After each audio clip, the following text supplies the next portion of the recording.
So, Emil, the film is based on a book by by Adam Shafi, and I understand that it was a sort of compulsory text in Tanzania at one point, but now is seen to be quite controversial. Thank you. Can everyone hear me? All right, thank you. First of all, I must admit that this film wouldn't have been a reality without the support of Mzee Shafi himself, the novelist, the publishers Mkuki na Nyota, and the amazing team and the people of Zanzibar, because we made this film as a community film, and there was no way we would have been able to close the one street into Stone Town without the Zanzibaris themselves saying that this is their own work and their own history. So I just need to say that before I forget. The text Vuta N'Kuvute is compulsory teaching material in Form 5, Form 6 in secondary school, A-levels, in Kiswahili literature. And I read it when I was in school, fell in love with it, obviously. And Adam Shafi's work has always been quite progressive and very politically conscious. But also when, as my career started as a filmmaker, and I was looking for inspiration, I would look back at the literature of some of our finest writers, you realize how descriptive he wrote the novel in a way that really brings to life Zanzibar of the 1950s, an era that we don't know about, an era that has been removed from our history completely. Any text, any book out there starts in 1964 going onwards, the revolution. So reading that novel as a filmmaker, again and again, I realized how cinematic it was and how much it needed to become a film. And the controversy came in much later when we were doing the research. And maybe we'll get into that a bit later, I guess.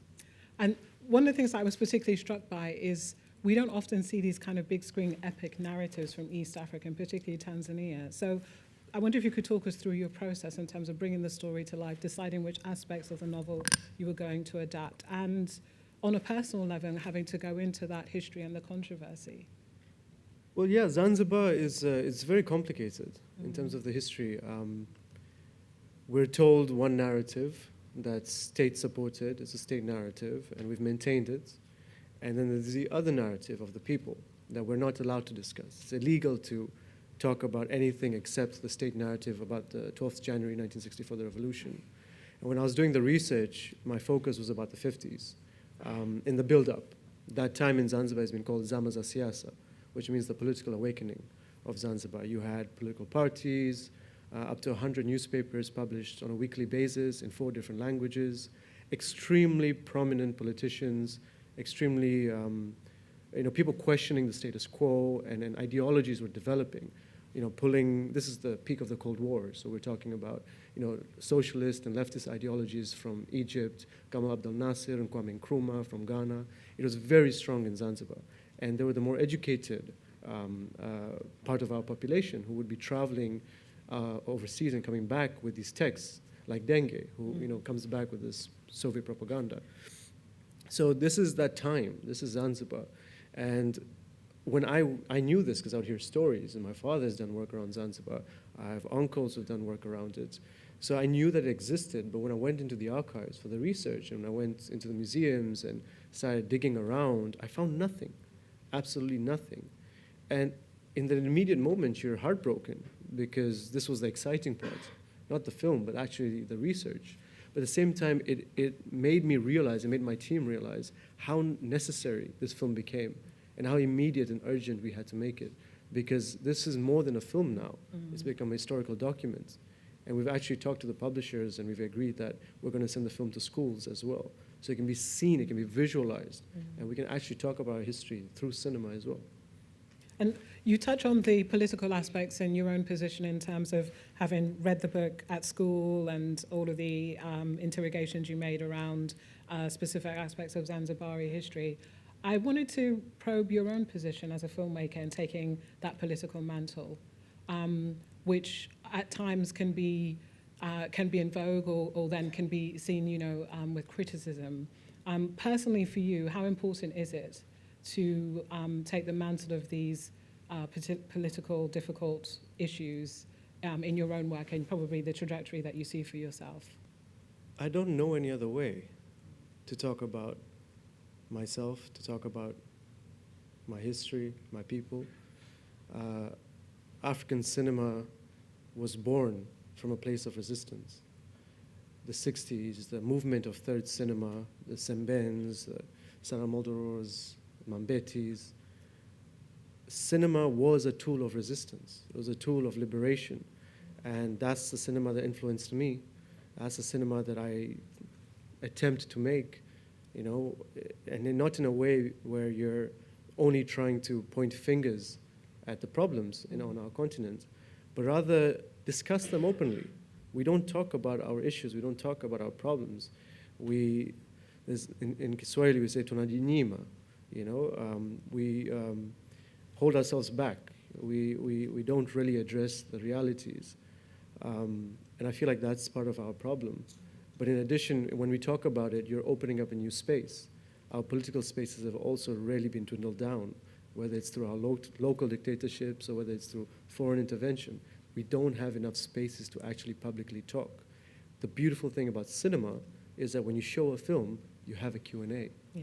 You have a conversation. People are talking to each other. People are talking to the screen. The way we watch movies on the continent is you talk to the screen.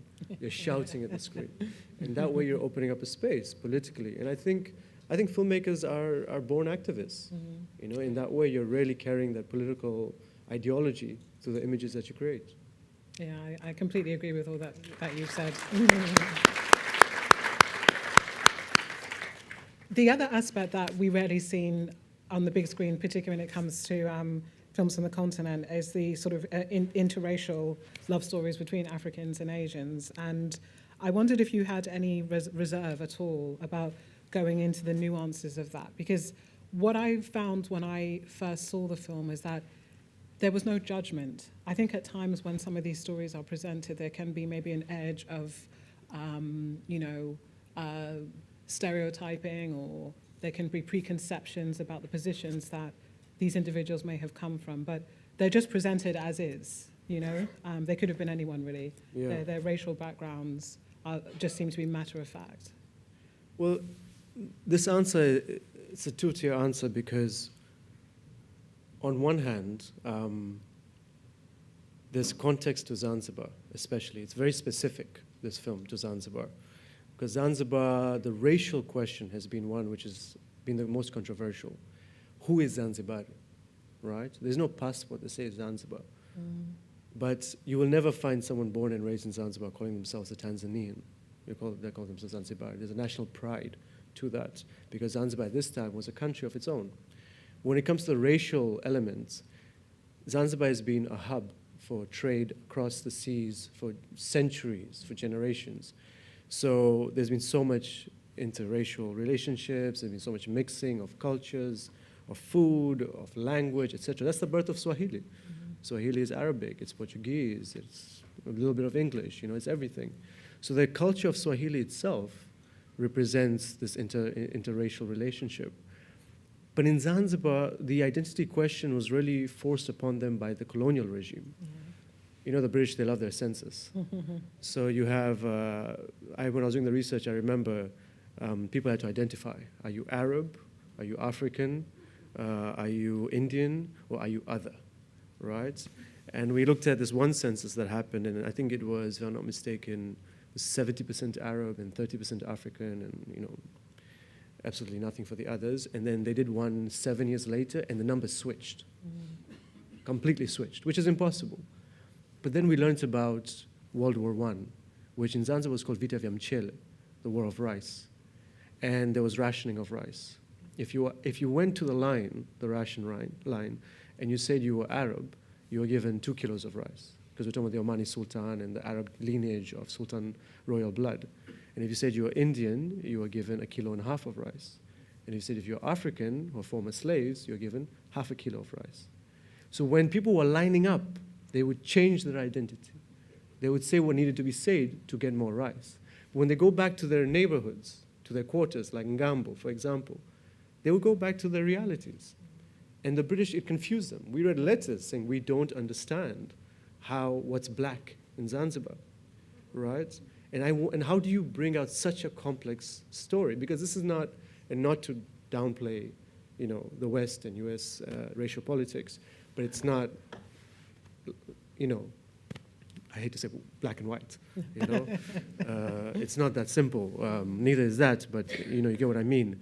And if you go to Zanzibar today, like when I go to Zanzibar, they call me Morabu, an Arab, because I have a beard and I speak fluent Swahili, you know. And it's a choice, and it's a political privilege that you carry with that racial identity.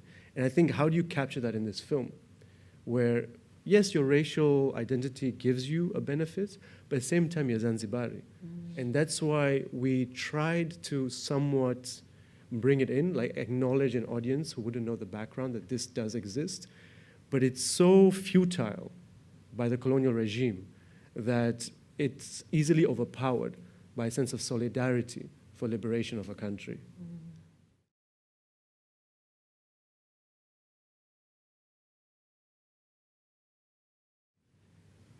Thank you. Actually, notes about Yasmin's character. As I said, the film is based on a novel by the same name. And when I met Mzee Shafi for the first time, the author of the novel, in 2016, even though, you know, legally I would just have to sign a contract with the publishers, I wanted to get his blessing because he's one of our finest artists in Tanzania or in the Swahili culture. I told him, you know, we sat for 3 hours and we spoke, and I told him how much I loved the novel, but I absolutely hated the ending of the novel. And for those who haven't read it, I'm going to spoil it for you. In the novel, Yasmin, actually throughout the novel, she gets married 4 times to 4 different men. Gets pregnant, raises Denge's child, goes shopping, you know, plays the role, plays the character.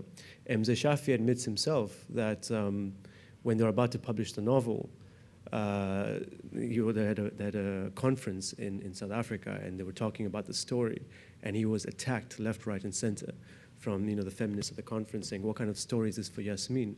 So he quickly went and made a couple of changes here and there, but I found in our political climate, especially with the kind of politics that we are raised with, thankfully, you know, we're much more conscious about our realities. And I wanted to change that. So the entire third act in the film has changed. We killed all the husbands, got rid of the child, and made sure that the story became, you know, an intertwining between Denge and Yasmin, but kind of the downfall of Denge and the rise of Yasmin. And that's where the dance between them kind of, we developed that.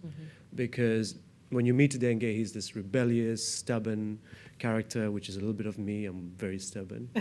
And, you know, knows the dogma. He knows all the Marxist terminology. He's a Marxist-Leninist. He's read the propaganda. He translates it. Stay in the Soviet Union, yada, yada, yada. But you can tell there's something amiss with him. In his heart, there's something amiss. He's skipping a beat every time because he realizes he's not talking to the people. And with Yasmin, what you find, what you think you find, is this naive, passive woman who's on the way to getting betrothed to this man 3 years her age, 3 times her age. But you come to realize that she's actually full of fire, you know, and she's burning on the inside even before we met her as an audience. And she uses the terminology that Denge is so easily able to share to find a way that there's a change, there's a possibility of a different opinion.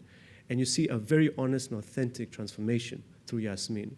And I think, for, like, my personal approach to this story was, there was always someone saying, make it Yasmin's story, make it Denge's story, pick one protagonist.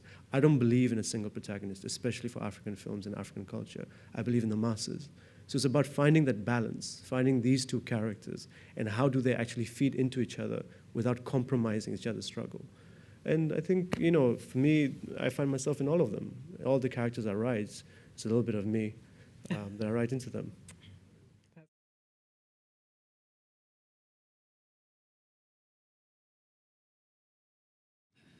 Well, like I mentioned, you know, there's this deep desire to know our histories, especially in Tanzania.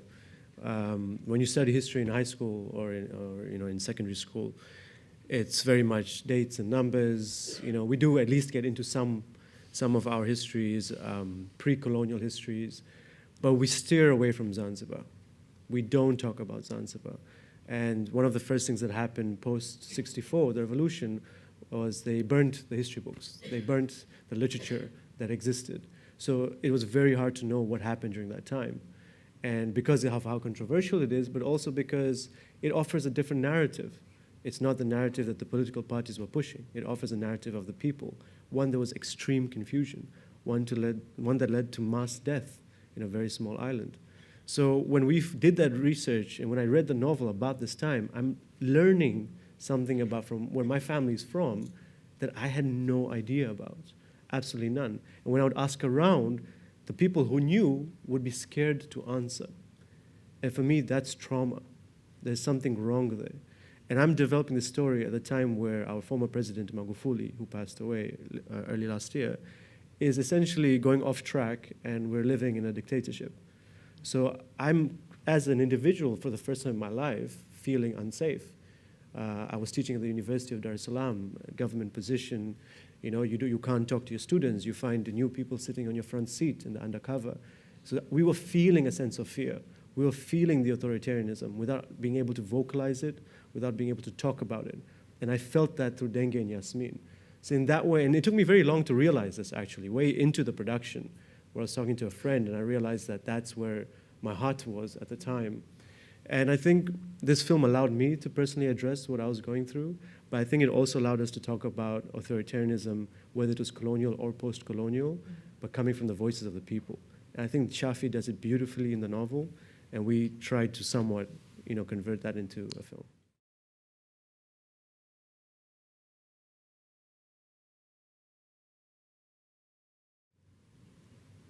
Genre is an interesting thing, and I've taught my students about genre, but I find it very hard to talk about it when it comes to my own work, because you come to realize how much of a marketing tool genre has become, and whether you're on Netflix or you're on any kind of streamer, you're looking at, is it a rom-com, is it a comedy, is it whatever, and it's somewhat limiting to the story. So we decided very early on when I was writing the script that I would just write what I was seeing, researching, and feeling, and whether it becomes a political thriller, whether it becomes a romantic comedy, whether it becomes a romantic political film, we'll see, we'll figure it out. But I really just needed, because there was so much at stake with the story in terms of its history, just needed to write it out. But if I'm actually going to tie in something that was said about the music, when I was writing the story, when I was writing the script, I was living in Zanzibar. I'd moved to Zanzibar for 2 years because I wanted to build the relationships with the community and make it a community film. I was living right next to in an area called Vuga, right next to Culture Taarab House, where Culture Taarab Group is one of the oldest Taarab groups in Zanzibar. And every Tuesday and Thursday at 10 a.m. they rehearse. And if you guys know Taarab music, a song lasts like 15, 20 minutes. That's one song.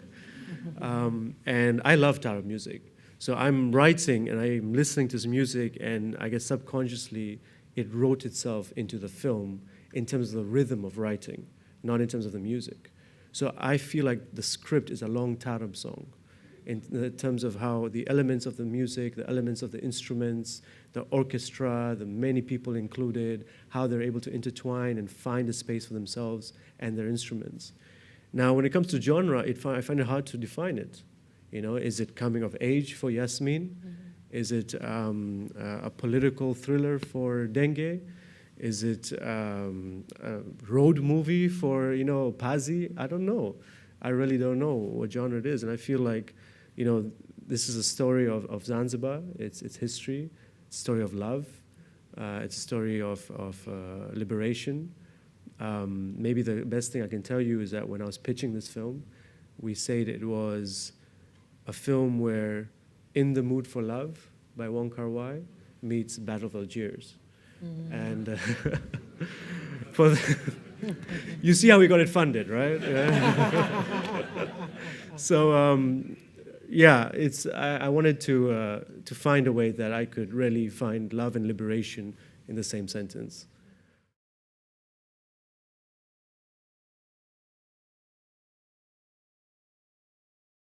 If you watched any of my movies, they all end like this. I was raised in a family where we were told you must question, you must ask, and I can never imagine myself just offering an answer and closing a chapter. Everything must move forward. Our histories, our present, and our future is a cycle that moves forward by us pushing forward. Mm-hmm. You only push if you question, right?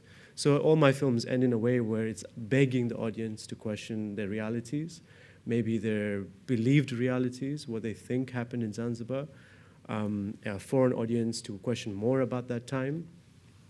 And also it was strategic for us because when we were doing the research and we found out so many people wanted to talk about 1964, I couldn't talk about 64 because the film wouldn't have been made. So as you've asked in this room of 300, 350 people about what next, like what happened, that's what we want people to ask. We want people to ask this question so that the questions are coming up in these spaces that we're building up, talking about that time without trying to, lead the way, but rather just opening up these spaces. People ask me when I screen this in Zanzibar, they ask, where was Yasmin in 64? Where was Denge in 64? And this is allowing us to tap into those windows of trauma, into those windows of history, which is so, so important for us as a nation, so we can talk about what happened and also, just heal as an entire people. Thank you. Thank you so much, Amil.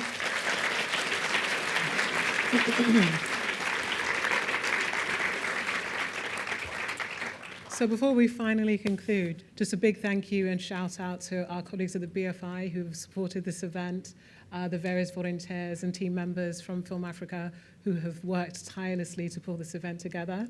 We thank you for your time, and it's wonderful to have had you, Amil. Thank you so much. Thank you.